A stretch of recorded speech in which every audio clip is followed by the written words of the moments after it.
guys, so welcome back to the course. This is module number 4, knowing your audience. So what we're going to be covering today in this module is going to be the following: choosing your niche, some of the best niches on LinkedIn to basically target. Number 2, how to identify your buyer persona. And number 3, crafting your offer. So just as a disclaimer, before we run through this lesson, obviously this course is how to generate leads on LinkedIn. It's not how to start your marketing agency and put everything together. I've just put a few very, very basic foundations in it for people that maybe are beginners and need to do their market research. But this is basically just mainly for identifying your buyer persona and the people that are good to target on LinkedIn. But the rest of it you should probably already have started yourself, or you'll have to spend time researching that and basically putting those foundations in before you can move forwards with obviously reaching out to people, putting your prospects down the sales process. So with that said, let's begin with the module. So firstly, choosing your niche. Obviously these are my 4 sort of favorite ones to use on LinkedIn. There's loads of other different niches that you can use, but these are the 4 that I have either had experience with directly or I have been told that they have been good for getting results.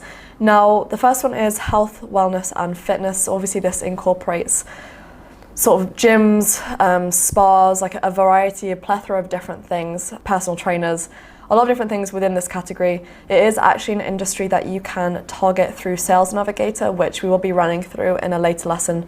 In the course, I'll be showing you how to how you would find lead lists for these types of niches. But for now, I just kind of want to give you a quick summary of these niches and why I like them. So health, wellness, and fitness. This is one of the industries that is maybe more saturated alongside real estate. So the one drawback of that is that you're going to have a lot of people who are probably chasing similar prospects to yourself. And the one way that you can really separate yourself from those people to go against the saturation is to have a different angle and have something different of value that you can add to those prospects. So just bear that in mind if you're going to go forwards with health, wellness, and fitness, and also real estate, as I will say in a second. You have to make sure that you've really tried to have some sort of USP for your offer to sort of set you aside from the rest of the market. So that's health, wellness, and fitness. Moving on to real estate. So real estate, one of the most lucrative niches alongside healthcare as well. So with real estate, you might be either identifying individuals or estate agencies as a whole to do it for, like for example like Foxtons, Keller Williams, stuff like that, etc., etc. With real estate, it's probably one of the more complex niches to set up if you're doing paid traffic, funnels, stuff like that. So bear that in mind. But real estate is another very lucrative niche to go into. If you find the right prospects, it can have a lot of money, and it can mean that obviously your service fee can increase with that as well.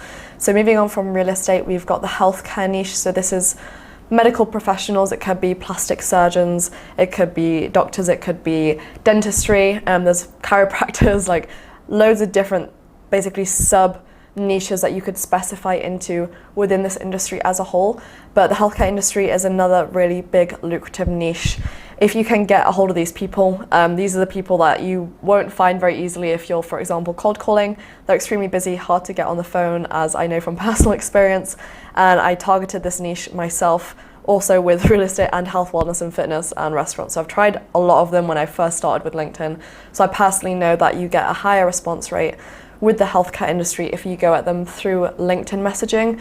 The one thing is that these people are extremely busy, and for them to take the time out of their day to actually listen to what you're saying and take it into consideration, again, as you should with all of your niches, but especially with the healthcare niche, you really have to have your profile and your offer very well crafted to appeal specifically to the group of people that you're going after.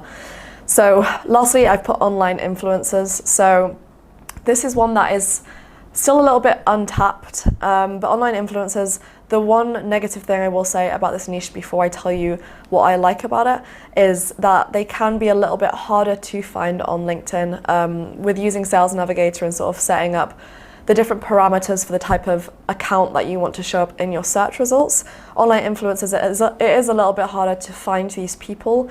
But I would say if you find the list of people, go through them a little bit manually, make sure that your lead list has a high quality, then with a little bit more manual effort from your side, you should still be able to find these people online.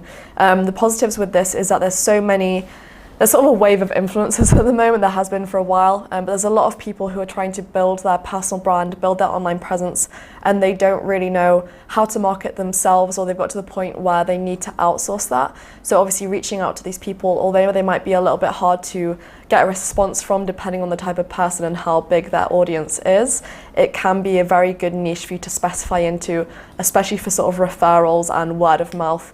The influencer community can be pretty tight-knit, so obviously if you get really good results for one person, they're more likely to refer you across. Obviously this principle does apply for the other niches, but with online influencers, I think it's a really interesting niche I've not personally gone into, but I think there will be a lot of success within this niche throughout 2019 using LinkedIn. So yeah, that's choosing your niche. Moving forwards, we have how to identify your buyer persona. So there's going to be a worksheet linked down below with also a short video explaining how to fill out the worksheet, how it works, make it work for you. So with identifying your buyer persona, these are a few of the sort of keywords that I'm going to be covering and getting you to fill out in the sheet. But we've got from personal demographic, the industry, the company size, the job role, skills, challenges, income, and the online presence. So by online presence, I mean where they are most likely found, whether it be specific groups, etc. So identifying your buyer persona, this is basically going to be a worksheet below where you have to put together your ideal client, who you're looking for, where you find them, and what attributes those people will have, which will help you when we use Sales Navigator to find your ideal buyer persona. So this is that section. Obviously the sheet will go into more detail, so I'll let that do the rest of this. Moving forwards onto the next part, so crafting your offer. Obviously, as I said at the start of this video, it's not a course to teach you how to choose what you want your offer to be and how to price it, etc. I just want to have this as sort of the general things that you guys are probably going to be offering if you're watching this course. And obviously this should be stuff that you know, or you're going to take the time out to learn. And obviously you're going to be working it into your sales process, and this is how you're going to craft all of your content targeted to these people. The reason I've put this in here, seeing as I've said that it's not a course about this, is just because obviously, seeing as we have identified your buyer persona, we want to identify a problem that they have, and the solution that you offer is going to be the service. So you need to, hopefully you already have this in place. If you don't, you need to take that time to go and do your own research and figure out what you want that service to be. But most likely it will be some of these, so paid traffic, content creation, social media marketing, SEO, website design, could be a few other services as well, but obviously you want to know what your offer is and how that will benefit your buyer persona. Moving forwards from this, we have pricing. So I wanted to keep it super basic, and this is a really simple LTV calculation. So LTV standing for lifetime value. It's a calculation that a lot of business owners should be using to figure out how much a customer is worth to them and how many customers they need through the door for certain profit margins, etc. So I put a really simple calculation here, which is basically figuring out how much one customer is worth times the purchase frequency per year times the retention. So that's how many years they stay on. That's a very simple LTV. You can magnify it by also like referrals, or for example, if you give discounts, that would change the number that you get. But this is just super basic how you should figure out how you're going to be pricing and charging your customers. It's something that you should make them aware of. They should know what their LTV is. If they don't, you should teach them. But knowing your LTV and figuring it out for the niche that you either have chosen recently or you've already built up with your agency, knowing the LTV is very good for you to be able to know how to price your service and approach these people. Obviously, the more money one customer is worth for a particular niche is going to be basically equaling and increasing with your LTV value. So yeah, I don't want to go too much into detail with this because, as I've said, it's not meant to be a big focus of the course, but I hope these slides sort of mainly focused on your niche, your ideal buyer persona. I just threw these 2 slides in at the end just to give you a little bit more rounded context, but the main thing is going to be you doing some basically customer research, doing some market research, figuring out your niche, understanding them, and that worksheet tagged below will help you do that. But I hope you enjoyed this module and that you found it very useful, and I will see you in the next one.